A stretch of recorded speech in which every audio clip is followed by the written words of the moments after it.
Good evening, Crimson Tide Nation, and welcome to the 18th edition of Alabama Primetime Live from yours truly, your substitute host, Jackson Johnson, subbing in for Manny Wilson once again. And of course, while we get stuff rocking and rolling for this summer, we've got the YouTube memberships for Alabama Voice College Football for $2.99 a month. You can become a Crimson Faithful member where you'll get a loyalty badge next to your name in the comments and in the live chat, and you get a member shout out, custom emojis to use in the live chat and in the comment section, and you get a member shout out. For $4.99 a month, you can become a Saban Disciple where you'll get priority replies to comments and access to a monthly hangout. From yours truly, Jackson Johnson, Coach Johnny Burch, Jeffrey from Only Talk Sports, Coach Smoke Hines, and Manny Wilson. And for $9.99 a month, you can become a Bear Bryant legend where you connect on social media with each of us and give out content requests of any kind, and neither rain nor sleet nor snow nor bad weather of any kind, including this miserable heat from Alabama, will put a stop to us from fulfilling your request all right here at the Voice College Football from Alabama. And there's Coach Smoke on the line on the house. What's up, brother? How you feeling tonight, man? Oh, I'm doing all right. Just trying to keep away from this heat. It's miserable. Man, that and just the amount of traffic that's picking up, the amount of energy that's picking up around Alabama, man. I'm literally just between doing the gaming content and just coverage and recruiting and talking with a lot of these recruits, man. It's a grind, and I enjoy it, man. I enjoy it. So happy to be here to get this segment across to the fan base. And if you're tapping in live, remember to hit the like button as you come in. But also, if you're looking at this post live, make sure you tap that like button, but also share it. And make sure you're subscribed to this channel as we continue to build this platform and continue to build this panel up and how we want this show flow to go. We want your feedback in the comments. We want to know what are some topics that you want to talk about this offseason. This is going to be the first offseason where we're really going full steam ahead, and we really want to cater to our viewer audience. So things that you want to talk about, energy that you want to feel, things that you really want to dive into, jump in the comments and let us know. And as always, don't forget to share it with your fellow Bama family, because guess what? This year is going to be a special year, Jackson. I think we on to something special with this Crimson Tide roster. Oh, yeah. 2025, we're just rocking around the clock. That's for sure. Yes, sir. Yes, sir. There we go. We're ready to rock around the clock. But, we had two flips yesterday. We flipped a guy from Illinois and we flipped a guy from Rutgers. Like we're just snatching everybody from the Big Ten, I guess. Because we got Rael Kelly, the safety, who's 3-star, and we got Javari Bennett, the running back from Rutgers, Tampa Bay Tech High School. How are you feeling about the flips? Well, if you all tune into the Coach Smoke Network every Monday, following these recruiting weekend visits, sometimes Sunday evenings, I would literally be telling people what's going on. And I said that it would not be crazy for everyone to see a trio of running backs committed in this class. This would be sort of kind of like what we see in the trio of what we had in the trio of Jam Miller, Justice Haynes, and Richard Young. You're stacking some quality depth in a rotational based system. With three skill sets that kind of mirror each other and have that one it factor that kind of separates them. Getting them to bounce off each other and kind of blend is what you want in your offensive scheme. And it wouldn't be crazy to have a Crowell, Barnett, and a Cooper commitment in this class. I would not – I don't see that being far-fetched. You got a 3-star guy, a 4-star in Cooper that's probably going to be a 4-star, and then you got a 5-star in Crowell, who's it's a 4-star right now, but he's going to be a 5-star. By the end of this class's rating. So it wouldn't be crazy to see them get what they do at their NIL value per their star ratings and everything that else surrounds that.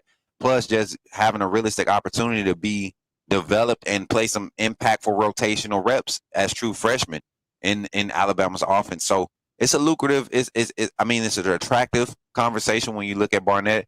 And then you look at the other young man, Rael Kelly, just its connection with Coach Mo in the Cincinnati area. I told people weeks ago when Alabama, we were here talking about it on the show 2 weeks ago. My first show, The Substitute. I said, look out for the name Rael Kelly. The Cincinnati connection is real. Justin Hill, Cam Calhoun, those are guys that's going to be this, we talked about Cam Calhoun's transition to Alabama because of Mo Linguist, right? I didn't think that the flip will happen. And that's why I told y'all Albert Hill too, who's currently committed to USC.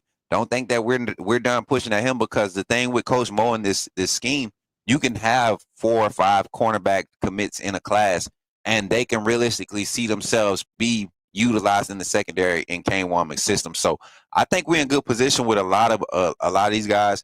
Getting those flips was just a start. I think you're still looking at Mayock, the safety. That Alabama is still trying to pad that safety room. Lasiah Jackson, I think we're kind of moving past that move. He's really bent on being out west. Florida State is not even in the picture for him no more. And then just the secondary in general in that running back room, this would be targeting guys that fit the mold of what you've been developing on this roster for the past, now 14 months. They fit the mold of, so you don't have to restart and try to resurface an identity for what you're trying to present on the field. Yeah, when I saw this like yesterday morning and yesterday afternoon, I was thinking to myself, this is a huge win for the Crimson Tide, because now it's 3 flips. First one being Jet Tamala. I'm just kind of like, we're getting the wins all over the place. And roll tide roll to you too, Brittany Sue, and roll tide roll to Mary, and roll tide roll to Jordan Wright, Zachary Wilges, and yeah, if you say so, Diesel Freak. Nah, yeah, we'll wait and see what happens. Yeah, we this not even the troll panel. This not even where we acknowledge the trolls. We talking Alabama football. So if you're not talking Alabama football, you probably don't want to be here, because we're going to be talking Alabama football. That's it. We're the voice for Alabama football. Right. And yes, the voice may be small in numbers right now, but believe me, when we get this thing hit the ground running full season, bro, I'm telling you, it's gonna be something crazy. People are they're watching. They're watching. They're trying to figure out what's happening. They're trying to figure out how Smook and Jackson coming together, collabing on it's crazy. People are wondering. So it's gonna be great to see this thing develop, guys. But getting back to the conversation, man. I think more people want to know and have a conversation about who can possibly be the next guys to commit / flip. And being I consider myself a vetted, amongst the fan base, a vetted recruiting insider source. I'm not going to say I know everything about recruiting, but when it comes to Alabama recruiting, I've developed some really, close-knit relationships with the staff, but also the players being targeted. Especially when it's in-state players that I can actually get to and meet families and shake hands, or guys in Georgia, Florida. Is different when you can be on the phone and having conversations with these guys. It has nothing to do with football, So things you get thrown into conversations and talks and conversations around these players. And we have some quality sources at the Coach Mook Network now, Alabama Voice of College Football. So I implore you to just continue to support both sides of this network and just watch it grow. Talking about guys that are really leaning and I think are targeting Alabama, or Alabama's targeting it, and it could be favorable commitments happen no later than Thursday. As soon as Thursday, no later than this upcoming Sunday. We know the first week of July is always big commit week. It's been something even when Coach Saban was here. But I look at what Coach DeBoer did last year. Go look at a lot of those big name commits last year. Even though some of them decommitted after, look at when the commitments happen. And so look for the fireworks to start either Thursday. I would say early Thursday. You might see 1 or 2 early in the day, to where it's not given what I'm going to be projecting. Right, I'm gonna do my thing on Twitter and hype people up, get them mad because I'm not going to put a name on it. But just know that it's coming, and the defense is going to be the catalyst in this class as far as getting the early commits. Trust me when I say this. More defensive players will commit in this class early on than the offensive side. And just because of that, it doesn't mean that we're not gaining ground or we don't have a solid lean with some of these offensive recruits. It's just guys just weighing out their options. You got some offensive pieces that if they don't have a big year this year, it could dictate how this 25 recruit is going to lean towards Bama.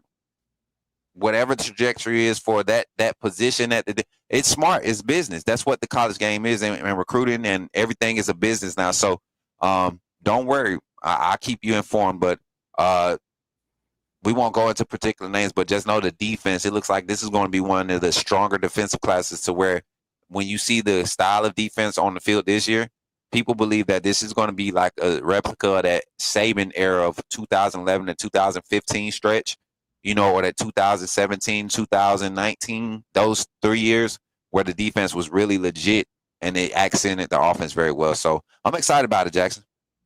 There we go. I mean, like, people keep underestimating Bama, and I say just let them keep talking. Let them keep talking, and when they do keep talking, they're gonna be shot. They're gonna be shot to high heaven when the regular season rolls around, and they're gonna think to themselves, we shouldn't have doubted them.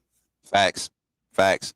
I just look at some of the guys that, Alabama is really kind of not passing up on, or kind of just not making that direct delivery push for. And they may be in-state guys that's highly rated in-state, get big names and Bama fans growing up, but they're not fitting the mold of what we want. And you got another 4-star out-state. Like, everybody's talking about, I think it's Bacon, the kid in-state that everybody's tripping on that's not considering Bama. He's with Miami. And then there was another, I want to say it was not Elijah Golden. I think I feel like Golden is going Ruffin. I think Ruffin is the guy that everybody was like, how can Bama let him get out of state? Hey, it happens. But you got a guy out of state that same build, same skill set that it really wants to be at Bama, and that's Elijah Golden. I think we might see a commitment from him, early July, just surrounding the talk surrounding his campaign and his recruiting. A lot of people thought it was Oklahoma, OU, then Bama, but after his official visit, I want to say on the 13th was the weekend. He didn't come Big Bama weekend. The week before Big Bama week, that's when I felt like we started making some leeway with Elijah Golden, and that's a big body in the middle to go along with a shorter big body in Jamari Matthews, who's going to be more so an interior guy for this class too. So Bama really stacking in the trenches. We've seen the offensive tackle commits, come through this week. And towards last week, we saw the interior offensive line get boosted with Chris Booker. So you see where the priorities are, and it's not so much skill position drama this year like it was last year. Bama feels good with 6 of the wide receivers that they have on the board. 3 of them is all they really want and need. They might take 4, but 3 is all they want and need in this class. And I think you got 3 skill sets there. But defense, like I said, everybody be looking on the outlook for the defense, offensive line and defense commits coming here in the summer. Ooh, it's summer, man. Where do we begin? And before we get to our next topic, 2 weeks from now is Prime Day. I don't know what I'm gonna get. Coach, do you know what you're gonna get? Nah, but I know somebody who is gonna tell us what we can get. Agreed. I think this doppelganger of Mark Rogers can tell us. You can make a difference here at the Voice of College Football. Use the Amazon link. Financially contribute to the Voice of College Football without spending a penny. Same shopping experience. It's easy. Go to any video on any channel. Go to the description section and grab the link right next to the capital letters that say Amazon. Use that link, and Amazon will instantaneously convert to your account, settings, history, everything intact, just like whatever link you use right now. No difference. Pay no attention to the product that you see right there. Just go search what you want. Don't forget the Amazon link. Thank you for your support. Sincerely, the Voice of College Football.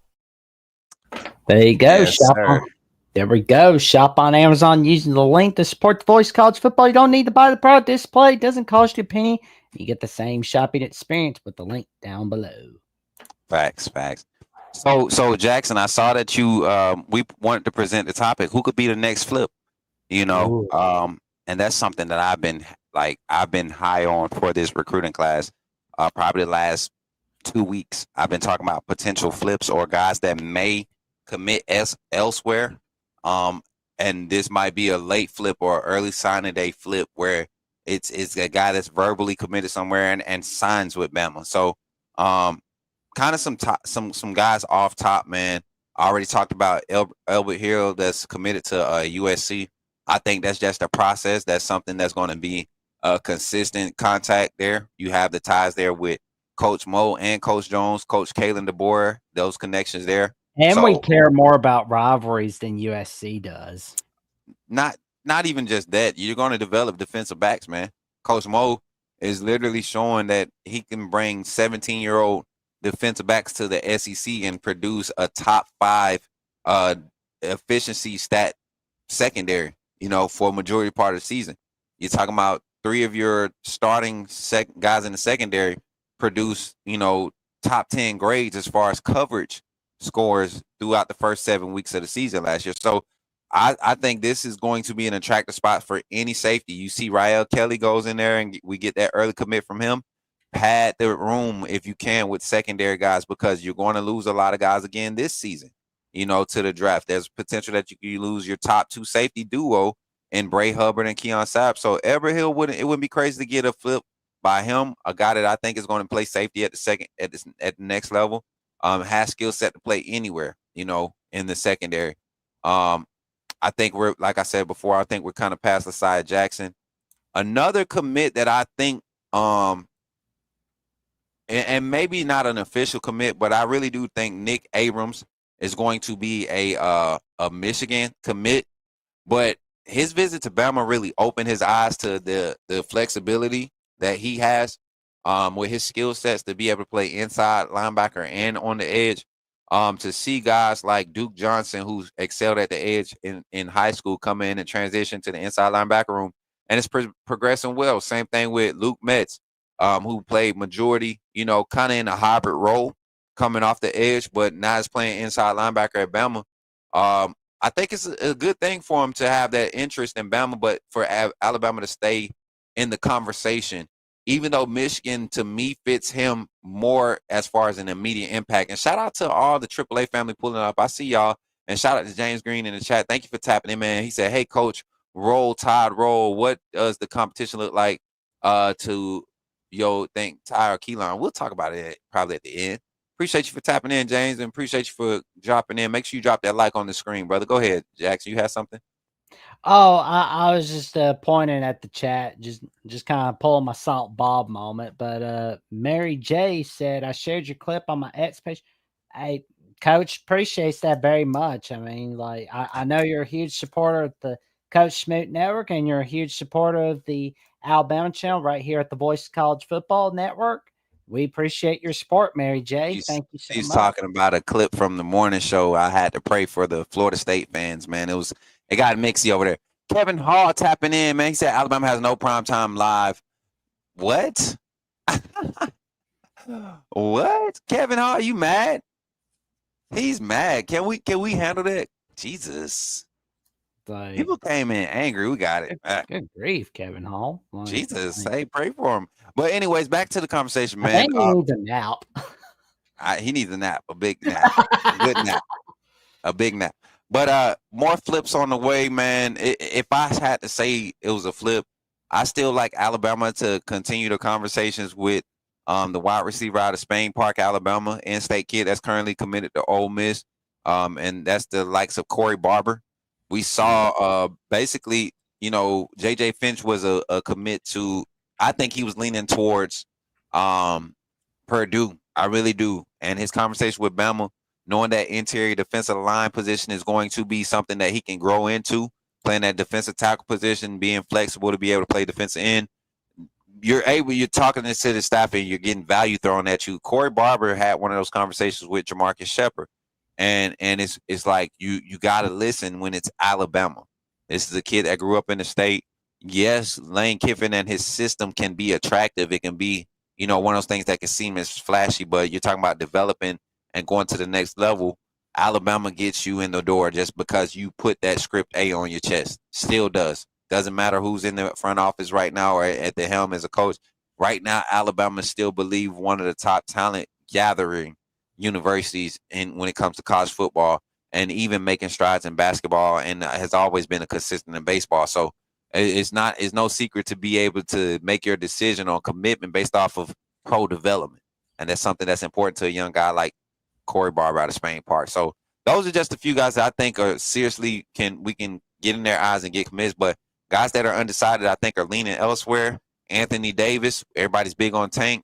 I think he's leaning elsewhere. Anthony Jones, I'm sorry. And then Anthony Davis, also the the inside linebacker. I think he's leaning elsewhere. Keeping conversations with both of those linebackers.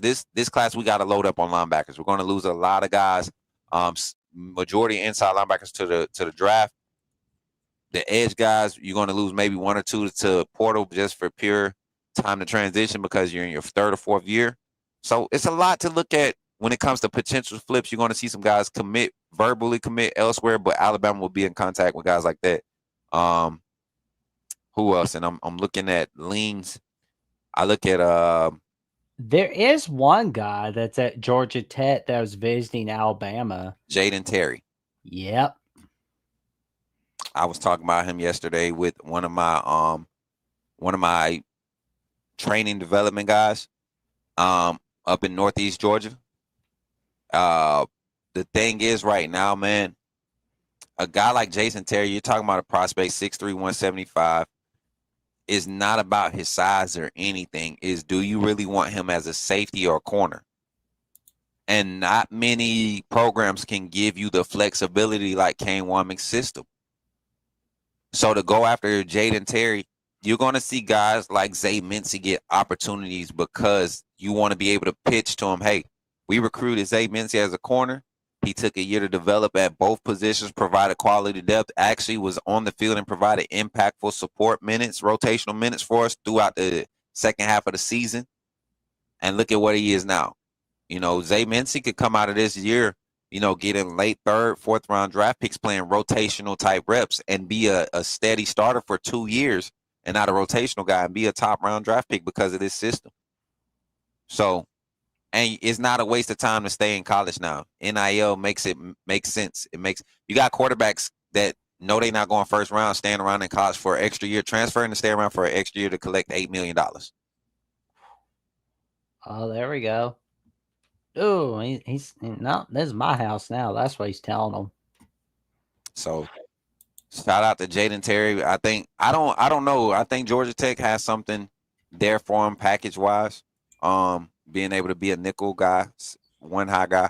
I think that's what is attractive to him with Georgia Tech. But Alabama is like any spot. You get to go out on the field and play with 4 other dogs that could do the same thing you do, to a certain extent, and really just thrive in doing your job. That's what you get at Alabama. So those are the more realistic flips for me, man. I don't think. Oh yeah, and Kamari Brooks.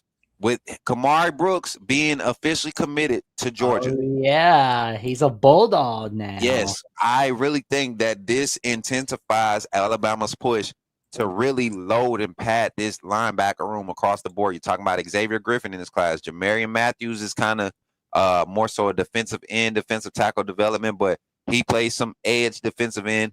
Who else in this class, linebacker-wise, I think we're going to get linebackers. I already talked about Nick Agarons. Let me go down my list. Jesus, I had another one. The other two that I think that Alabama, regardless of commitment, Anthony Tank Jones, I think he's more sort of a Alabama lean now. I don't think he's committed to Auburn anymore. I think he's Alabama lean, might commit to Alabama, might do some flipping and flopping there because they're both programs are pulling equally, and he fits either system, right? But you talking about Zahar, we're going to get that commitment from him. That's another underrated guy, not even getting star ratings right now from your major sites. Out of Tuscaloosa, a hometown kid. He's going to be a diamond in the rough, kind of like when we found QB Reese and Justin Jefferson out of the portal, right? So I'm excited about a couple of these guys. Definitely want to pat that linebacker room. And I, like I said, I think Maycock had a great visit. The linebacker that's committed to Florida State, I think he had a great visit, but I think he's locked in to Florida State. And but Kamari Brooks, that's one that I know the staff is going to, they're going to keep staying in the ring and actually fight for that one. They're going to fight for that one. That would be cool if he commits to Alabama on the 12 days of Christmas. That would be a sweet way to celebrate the Christmas season. 100%, man. 100%. Oof. Just kind of tell Georgia, oh, I'm committing you in the summer. And it's like, man, this summer heat was getting me. I don't know what I was thinking. I'm going to go to Bama. I don't want to play in Athens. I want to go to Tuscaloosa. Hey, the thing is, man, with him, is going to be, and let's be real, you're talking about a young man that right now 6'4", 225, playing off the edge, probably going to get up to 230, 245. First year on campus in either one of those strength and conditioning programs at Alabama or Georgia. He's going to have opportunity to be an impact player. He's only going to be on campus for 3 years. I don't care where he goes. Yeah. He's that type of talent. So Alabama's going to try to get that. Freddie Roach has the track record of getting guys there. Same thing with Georgia. Kirby Smart and everything he does schematically for defensive linemen, they really transcend to the NFL very well. Yeah, Freddie Roach, I'm loving what he's doing at the Alabama staff. He's been doing a tremendous job. And 100%. and I mentioned on yesterday's video when I did my reaction video here on Alabama The Voice College Football to Kelly flipping to Alabama, where I said I don't ever want to see Kane Womack leave Bama, but if he left Bama, we'd be in a good position because we'd be having Coach Mo be the next defensive coordinator. It would be similar to when Chip Kelly left Ohio State, and then you got Brian Hartline taking over as the next OC. So you got perfect move right there in Tuscaloosa. Facts, 100%, 100%, man. That was a good. That was a good kind of like a analogy with those two coaches. I think Hartline going to Ohio State is what saved that season. Oh, there you go. Yeah, I really do. But I think we see the same type of field around Alabama. Next up, Jackson. You know, we talking about Bama football. I know everybody we get typing about recruiting. On my channel, we've been discussing the roster. CJ Mosley, CJ Mosley retiring, man. Alabama legacy, CJ Mosley, national champion linebacker. What years was Mosley here? 11? Oh, he was there 09 to 2012. Oh, okay, yeah. 09, 2012. 11 was the year he my mistake. I got the years mixed up. 2010 to 2013. 11 was the year he really popped. Like I said, I remember 11. That's when Mosley really. I remember his recruiting, him being a highly touted recruiter. He was one of the guys. When I was a senior in high school, his name was already ringing as a sophomore. So, retiring though, that lets me know I'm getting old. Yeah, I mean, it's like he retired on his birthday at 33 years old. It's like, oh man, it's like you're not old, but I mean, like the Jets just, oh my god, like I feel bad that the Jets just treat him like crud. Like, good grief. Like when he signed with the Jets 2019, everybody's like, oh, the Jets are gonna win. The Jets are gonna win. It's like, no, they're not, because they're the Jets. They're always a disaster in the NFL. Facts. But yeah, man. Congrats to him. I think, served his time, did what he did as a solid football player throughout his career, even in college. I think about his time at Alabama. When you think about Alabama inside linebackers or the linebacker mold, you have to mention CJ Mosley. We always mention Rolando McClain, Reuben Foster, Courtney Upshaw, guys like that. But CJ Mosley was one of the most diverse. I'll say him and Mac Wilson were probably two of the most diverse that did everything at a high level all the time. So congrats to CJ Mosley, and I hope he's at peace, in his post career. I feel like he's at a good spot in life, and that's why you do stuff like that. Agreed. I mean, because it's like it was sad to see him go, but I hope he could go on TV. Like, that would be cool. Like, see him on ESPN or Fox Sports. CJ gonna be chilling somewhere, man. I never know. Because I mean, I think they could use somebody cool like CJ Mosley.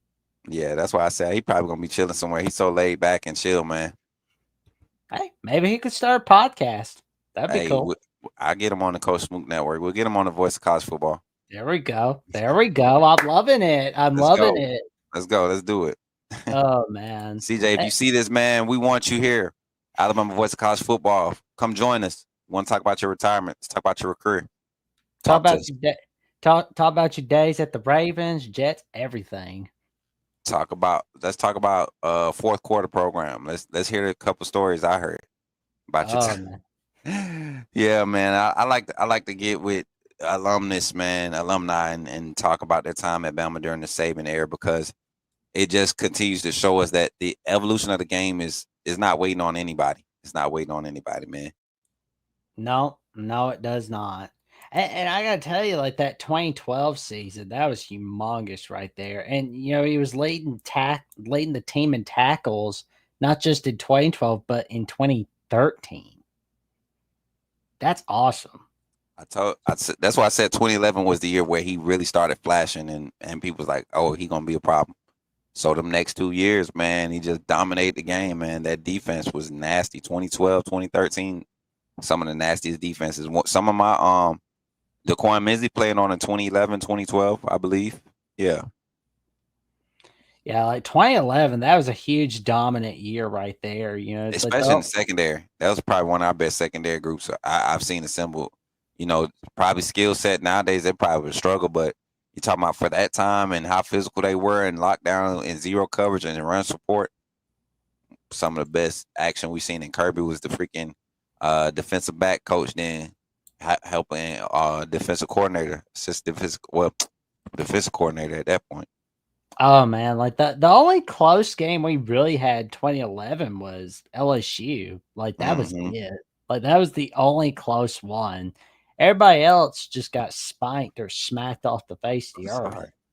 I can't believe I just yawned. Man, what in the world?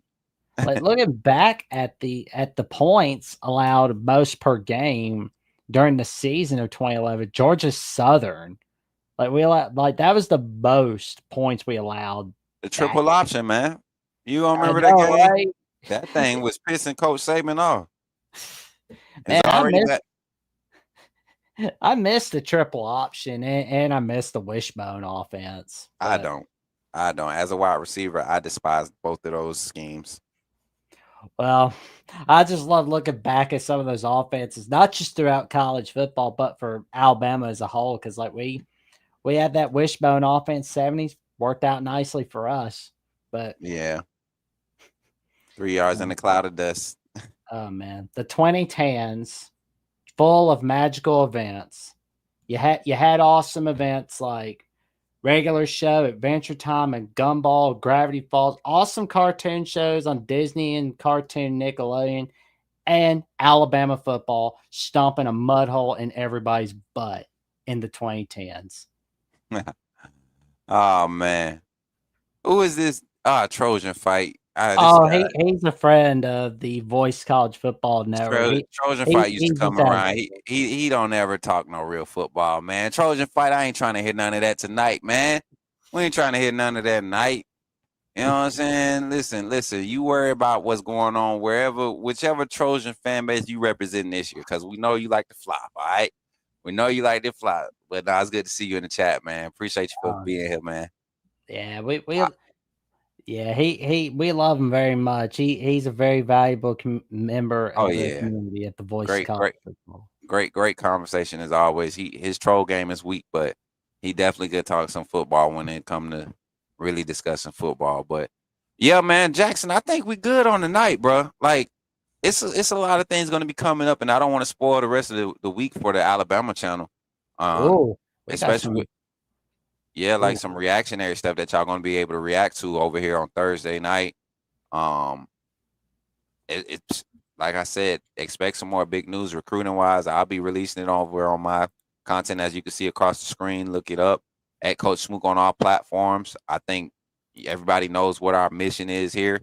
We really want this panel, this channel, this community, and the AAA family to be integrated, and our source of information and the resources that we use to provide information, the Voice of College Football is going to be privy to it, as if it's the Coach Smook Network. So support, just like you would be a part of AAA family.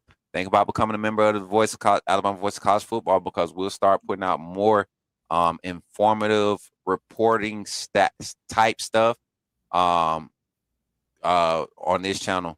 And again, coming up, when is this? The Max Sutter Watch Party. Yep, 12:45 p.m. Central Time, 1:45 p.m. Eastern Time. It will be simulcast on the Alabama channel, Ohio State, Ole Miss, and Illinois channels, where Coach Smook and myself will be representing Alabama. Leanne Harris will be representing Ole Miss. Garrison Gaddy will be representing the Ohio State Buckeyes, and Nate Coe will be representing the Illinois Fighting Illini, as we will be live reacting to the watch party of Max Sutter Is he coming to Bama, Ohio State, Ole Miss, Illinois? Tune in to find out. It's going to be a wild ride. There we go. And of course, you can check out Crimson Tide Live and the Alabama Primetime Live show also on Apple, Spotify, Amazon, and iHeartRadio, where you can give it a listen. Please leave a rating and a review. And you can check out Coach Smoot on the Coach Smoot Network. Let's get him to 5,000 subs. Let's get him there. Give him a follow on @/Twitter and on Instagram. Let's get his Instagram to 2,000 followers. Let's get it there. And of course, you can check me out on Jackson Johnson 979, where I'm 320 subs away from that magic number 1,000. And you can check out the latest updates on Alabama with the Voice of College Football, the Jackson, and my once a week calls on the Paul Baum Show, where the weekends are full of surprises on Jackson VOCFB on @/Twitter and on Instagram, Facebook Jackson Johnson 543908. And with that being said, like, comment, subscribe, click on the notification bell to Alabama with the Voice of College Football, so you never miss another video or another episode whatsoever. And we will see you soon. Good night, everybody. And roll Tide. Got that right, Coach. Roll Tide. Yes, sir. We'll catch y'all on the next one. Y'all be blessed, everybody.